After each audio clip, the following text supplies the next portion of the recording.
Hey there, here we are with the first of I think what will be probably three, maybe two, but probably three gear videos for the PCT because I'm going to kind of break my gear down into certain sections. And this one is going to be my main gear, my backpack, my shelter system, my sleep system, and my cook system.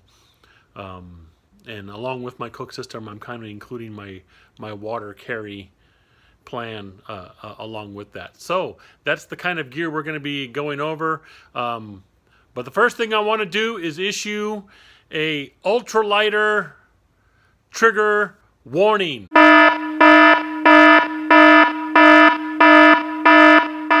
Whoa. Yeah. Just letting you know that I am not an ultralight backpacker. I do not purposely go out and get heavy gear just to spite ultralighters. I have no problem with ultralight backpackers. The only thing I have a problem with for any kind of thing is if other people decide what's best for them and then try and put that in other people's faces and say, it's also best for you, so go do it. No. I started backpacking way back in the early 80s. End of the 70s, early 80s. And when I was running around the Sierras and stuff like that for many years, my friends and I, when we were doing it, our average pack weight was somewhere around 70 to 80 pounds, which I know, wow, it was a lot, but we did it. And we were young and we could get away with stuff like that. So now I'm glad to have my pack weight lower than that, but I am by no means ultralight. And so when I show my gear, I have made the decision to use this gear because it has worked for me on other bigger trails that I've done, some tough trails, including the Lost Coast Trail and stuff, tough as far as terrain goes and things, not distance. But if you want to make comments about, oh, you could get the such and such for this and it's only the... Yeah, I know. I am aware that when it comes to certain things like tents and even backpacks and stuff like that, that there are lighter out there. I don't use them because they're just not for me. I use the stuff that I really think works for me, and so that's how it kind of goes. So I'm not ultralighter, so just be warned that when you see my gear, some of you may be shocked and appalled that it is all not 0.2 ounces in weight, and that's just how it goes. So here we go, the main gear for the PCT this year. So number one, the backpack. I'm going to be using the Coyote 80 backpack.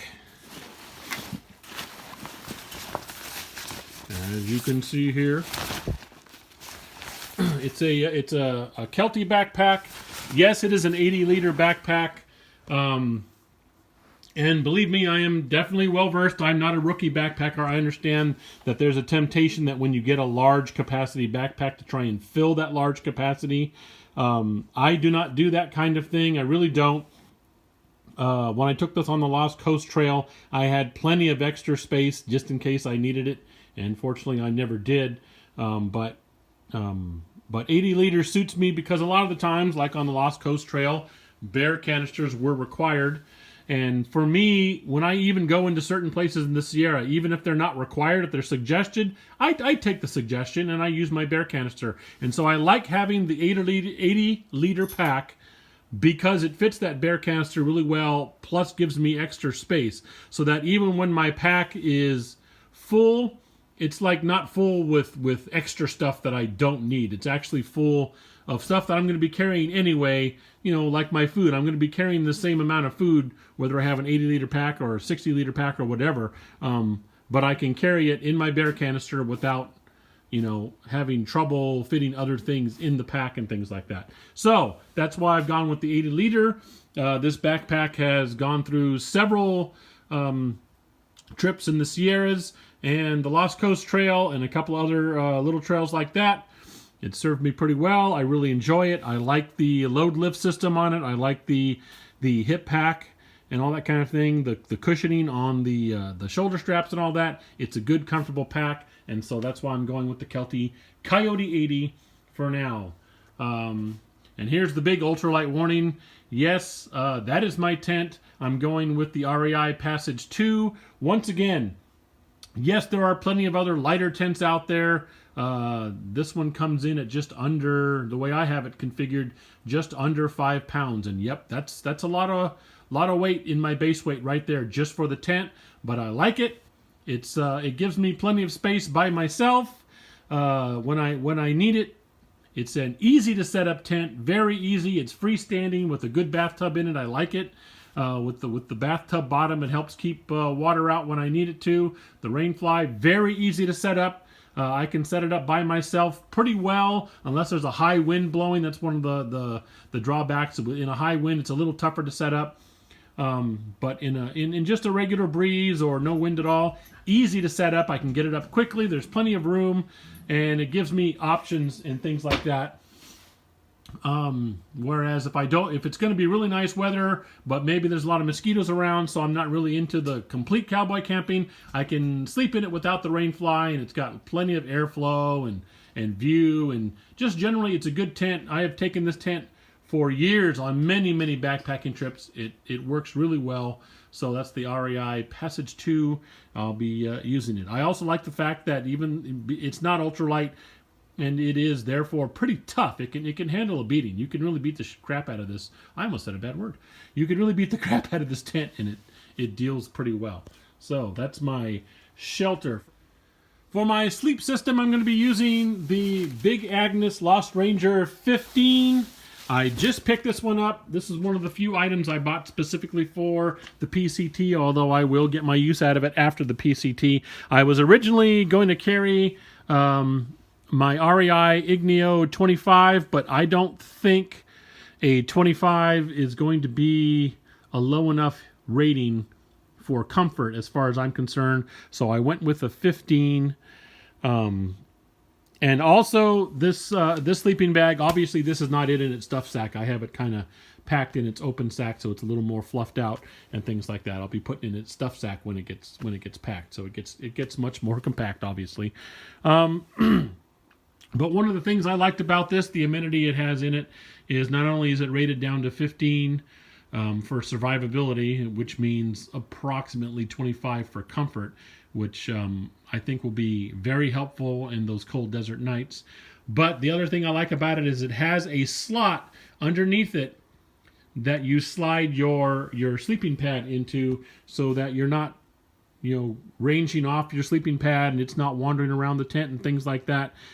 As someone who moves around in their sleep, I do have that issue where sometimes I will wake up and my arm or something is really sore, my hip is very sore because I have slid off my sleeping pad and I'm on the ground and things like that, and that just causes problems.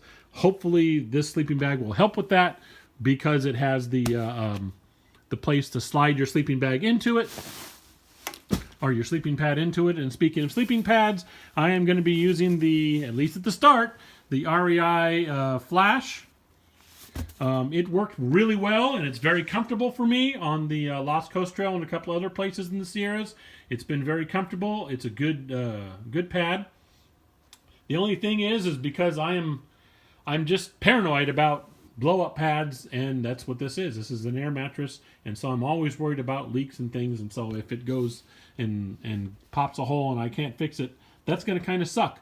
But most people are carrying an air pad out there, and I've heard decent reviews on this, and like I say, I've had it for probably 18 months, almost 2 years, and it's been through several trips, and it's done well. And to round out my sleep system, that's right, a lot of people consider this a luxury item. For someone like me, I need a pillow to give me neck support, especially with the back problems I have, and so I have the Luxe Pillow by Climate.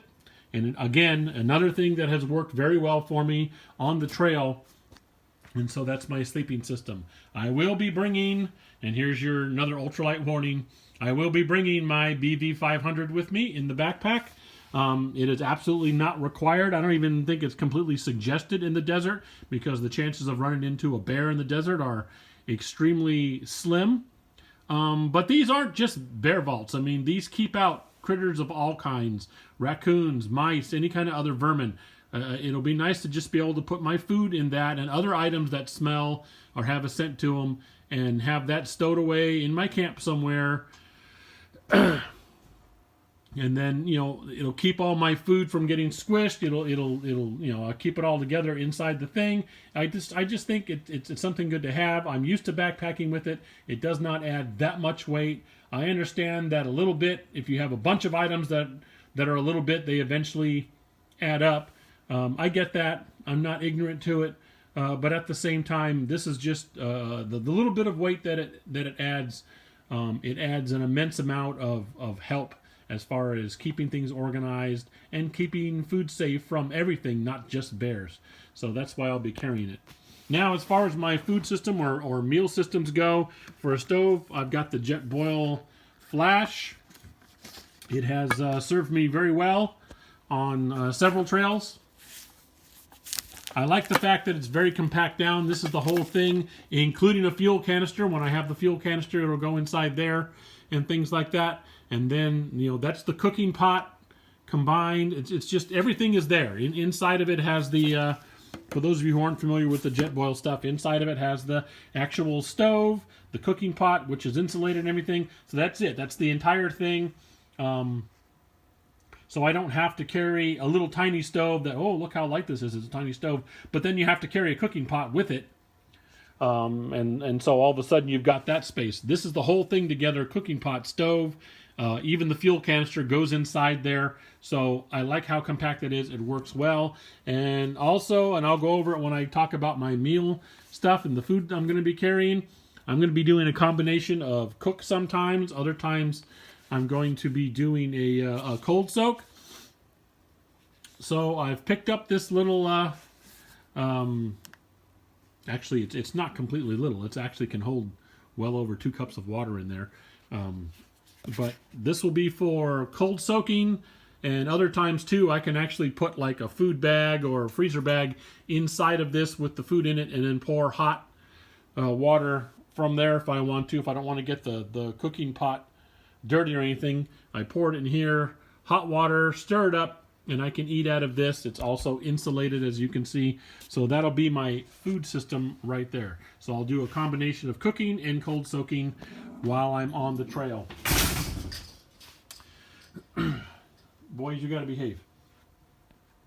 My dog's going goofy over there. All right, now along with the food is my water systems. What I'll go over last is I will be carrying my Pioneer Bear Camp